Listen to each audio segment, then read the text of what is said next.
خالد سعيد كان القشة التي قصمت ظهر البعير زي ما بيقولوا. هناك آلاف من الناس قضوا تحت التعذيب في هذا البلد. يمكن ما كانش عندهم حظ انهم يبقوا زي خالد سعيد، يتشهروا وتعمل لهم صفحات ويقولوا كلنا خالد سعيد وحاجات بالمعنى ده، لكن لا يمكن يبقوا منسيين. كل حد مات تحت التعذيب. انا عايز اقول لاهله انه يعني دمه ما راحش هدر في النهايه، وانه قطرة الدم على قطرة الدم على قطرة الدم على قطرة الدم الأخيرة من خالد سعيد هي اللي عملت طوفان الدم اللي أطاح بنظام الرئيس مبارك. الثورة فيما يتعلق بأثرها على التعذيب في مصر هي كانت إشارة عنيفة جدا بأن هناك رفض للمساس بالكرامة الإنسانية في مصر. هذا في حد ذاته لا يؤدي إلى تغيير أو إلى تغيير مشهد التعذيب في مصر أو وقف التعذيب في مصر. جميع المواطنين اللي تعرضوا على المحكمة العسكرية تعرضوا لتعذيب بواسطة الشرطة العسكرية والقوات المصاحبة ليها، اللي بيقول 3 سبعات وبيقول صعقة وكذا، وهذا بيتكرر في الشهادات. وبتبقى طريقة التعذيب واحدة اللي نقدر نقول عليها منهجية، يعني كل الأول بيبتدي ينضرب ضرب مبرح، ينام على الأرض، يقفوا على جسمه بالبيادات، يستخدموا العصي الكهربية. البنات في 9 مارس اتعرضوا لكشوف عذرية اللي هي بنعتبرها جريمة قتل. الطب الشرعي بيجي التقرير وحش، بيتأخر المتهم في العرض على الطب الشرعي، بيجري الضغط على قرايبه والناس اللي معاه عشان ما حدش يشهد معاه.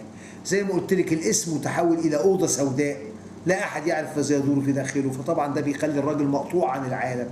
بقى مسلسل في الحقيقة لا ينتهي، من عنف جماعي يصل لمستوى القتل، لتعذيب المقبوض عليهم وأهانتهم، لتهديد البنات بالاغتصاب، لتحرش جنسي بالبنات بالذات في مجلس الوزراء ومحافظات الداخلية. إن ال 12 إلى 16,000 اللي هو الأعداد اللي تم القبض عليها وأقيمت عسكريا سواء لسه موجودة أو طلعت اتعرضوا للتعذيب.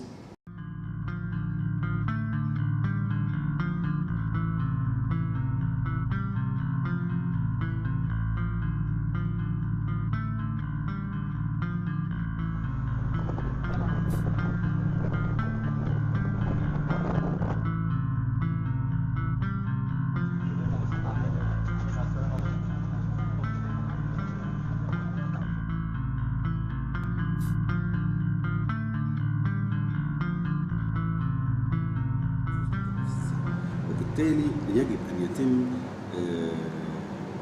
يعني جعل وجود نائب عام مستقل حتى يستطيع أن يتصدى لهذه الحالات دون مراعاة لأي اعتبارات سياسية تمليها عليه السلطة التنفيذية. ومن هنا يجب أن يكون مكتب النائب العام تابعا لمجلس القضاء الأعلى وليس تابعا لوزير العدل. استقلال الطب الشرعي وتأهيل أطبائه علميا ومهنيا. الداخلية بقى نفسها لازم تتفكك وتتبني من أول جديد. مفيش حاجة اسمها مواطن يتهم بالتعذيب ويفضل في مهنته.